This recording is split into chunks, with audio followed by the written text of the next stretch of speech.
Hello, hello. How are you all doing? Let's come on today, say hello. If anyone's around, wants to have a chat with me today, come on. If you come on, say hello. If you're watching the replay, say hello and put replay in the comments. And if you've got any questions about my video today, then please let me know. And if anyone doesn't know me, my name's Andrea. I'm a nutritional therapist and I help and support women to understand how their bodies work, how their hormones work, and find solutions to their symptoms so they can go on to create healthier lives. If you're watching me on YouTube, because I do put my videos on YouTube as well, please subscribe to my channel, give me a like if you like my video today, and subscribe, and click the bell if you would like to know when I post more videos. And today I want to talk about iron deficiency. And I hear a lot of women talking about iron deficiency, and not just in women in perimenopause. It can happen to any woman because of heavy bleeding is one of the main issues that can be surrounding your anemia and why you could be anemic and low in iron. You might have gone to your doctor and your doctor's done a test and said that you're low in iron.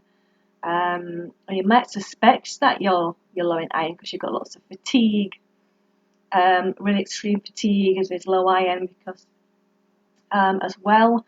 So today I wanted to explain a little bit more about this, why you might be iron deficient if you're not having lots of heavy bleeding.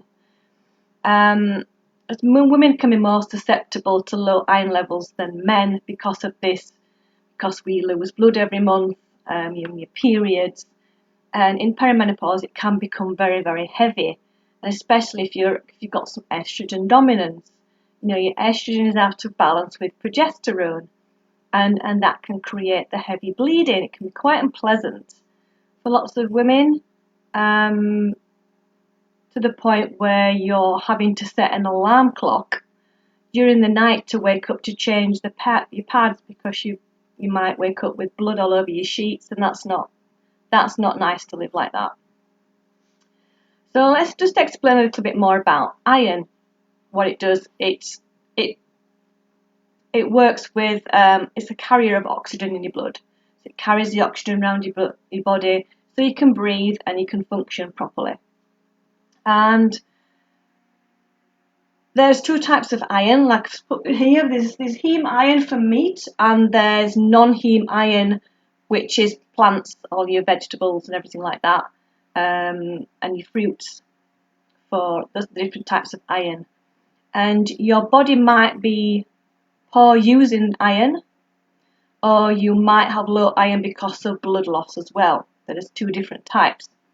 You can have problems. Your body can have problems using your iron, so you might get a test for the storage of iron. It's important to get a test for the storage of your iron and the usable form of iron in your body as well, because you might not be able to. You might have iron available, but your body just can't access it, if you see what I mean.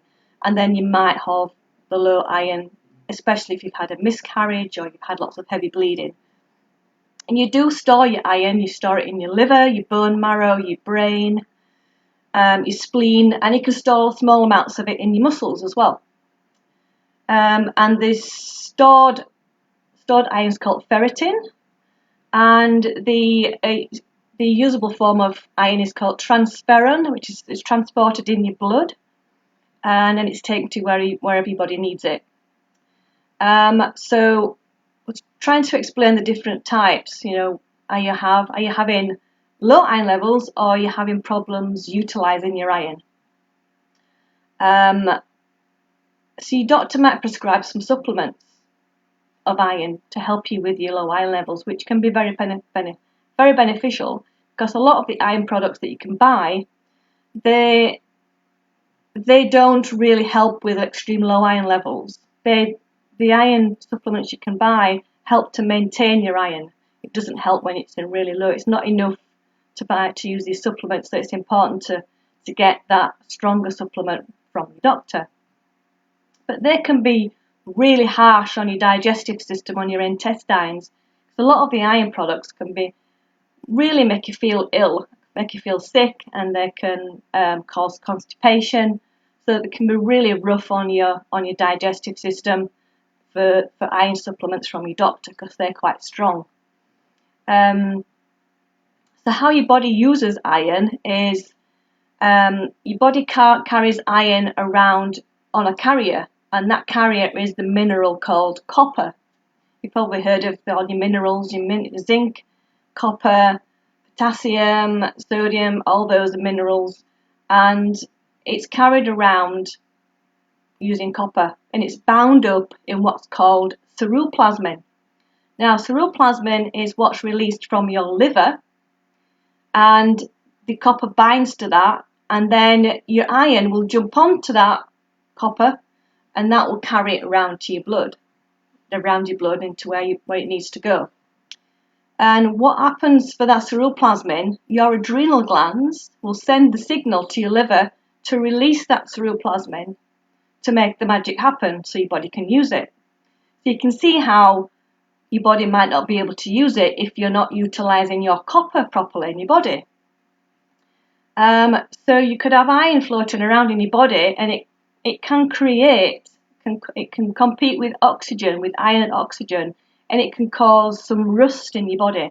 I'm not saying like it's going to look like rust that you see on a piece of metal, but it can create that effect in your body where you've got aching joints and stiffness. A lot of stiffness as you're getting older can be due to a lot of iron that's not being utilized by your body properly, and that can really be common for women, for lots of them, not just men as well.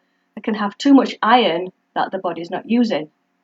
And there's one way that you can help with that is to have give blood regularly. So if you give blood regularly, then this can help to release some of that iron that's built up in your body that it's not used. So if you've got some problems with copper, and your body's not using copper properly, you can have some quite unpleasant symptoms. And I'm just going to read you some of the symptoms if you might have copper toxicity, because that's what it's called, copper toxicity, where your body's not utilizing the copper and then it can't utilize your iron properly.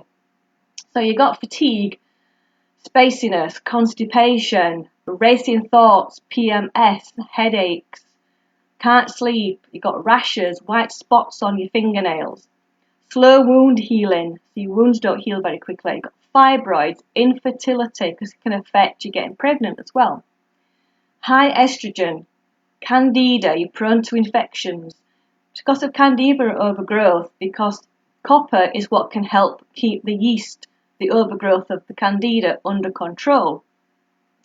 And then you might have some vaginal yeast, you might have some thrush infections, regular thrush infections, some thyroid problems as well, and thread veins, or some problems with your teeth, weaknesses in your teeth and your enamel on your teeth. And so what's going on? So those are all the symptoms. I know that's quite a lot of symptoms there, and it might not just be, those symptoms can be related to other things as well, not just of copper toxicity. So it's important to get proper blood tests to assess these levels. And anemia can really be inflammation in your body as well. Inflammation and low magnesium, low ceruloplasmin, like I talked about, the release of that from your liver, and which equals low iron, and you have excess unbound iron floating around your body because you've got that loss of magnesium.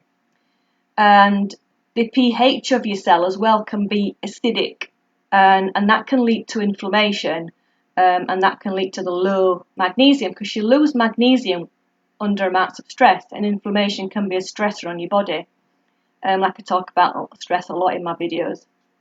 And then pathogens can feed on iron. So if you have like the overgrowth of the bad bacteria in your gut, that can feed the iron as well. They feed on it. These pathogens feed on the iron, so that can be another problem. Now the supplement that you get from your doctors can be really helpful to help boost your adrenal glands and help make more of your copper available to carry that iron in your body. It's also important that vitamin C helps with the utilization of iron as well.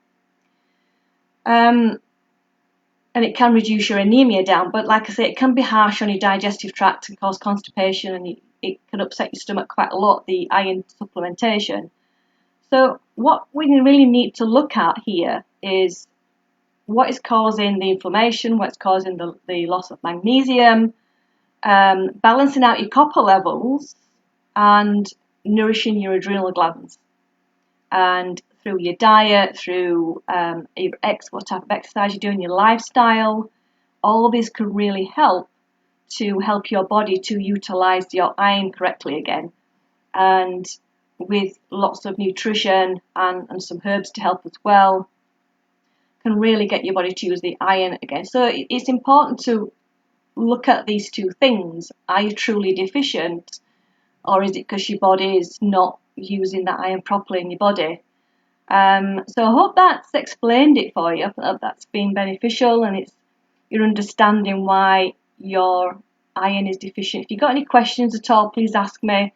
I'm quite welcome to answer any questions you've got. And I just want to let you know that I've just opened my 30-day class that I run periodically throughout the year. I can take 10 women in the class. So if you want to jump on board, I recommend that you contact me. I'll put the link below actually where you can sign up to get on the wait list, and then I'll contact you through the wait list, because you get lots of information while you're on the wait list as well. I'll contact you through the wait list, and we can talk about it, getting on my class to help you with some of your symptoms that you're struggling with. Are you iron deficient yourself? Are you struggling with weight gain? You're struggling with some thyroid issues maybe? Or your symptoms that you just don't understand what's going on with your symptoms. Now I'd love to help you during these 30 days in my class. And I only take 10 women every time I run this class, so I can be there for you when I have the time to spend. You know, we can join a group, trying to join a private group, and we can have chats in there, do live videos and chat about why you're having your hormone symptoms, all the hormones that cause a lot of the problems in your body. You get meal plans from me as well, some delicious foods to eat, and they're not complicated to make either. I make my meal plans really simple and easy to follow. And you can understand, you can ask me any questions, you can understand what's going on in your body, why you're having your symptoms, because it's important to really assess what's going on. I mean, doctors are essential. They're essential for saving your life and at the appropriate time. But during menopause, doctors are just not trained to understand, really to dig deep as to why you're having your symptoms. They like to just say, okay, they'll prescribe you an antidepressant, or just tell you it's part of menopause and just get on with it. Or prescribe you some sleeping pills if you can't sleep. You know, there's lots of different symptoms in menopause, and it is important to get tested in menopause, get your bloods tested for any deficiencies in your minerals, in your balances, and your vitamin deficiencies, because these can create problems in menopause. And if you've got blood sugar issues, maybe insulin resistance, then this can cause problems as well. So thanks for watching, and I'll put the link below where you can sign up if you want to work with me, find out, or jump on a call with me to find out how I can help you and how I work with women. So thanks for watching. Take care now, and I'll see you again in another video. See you later.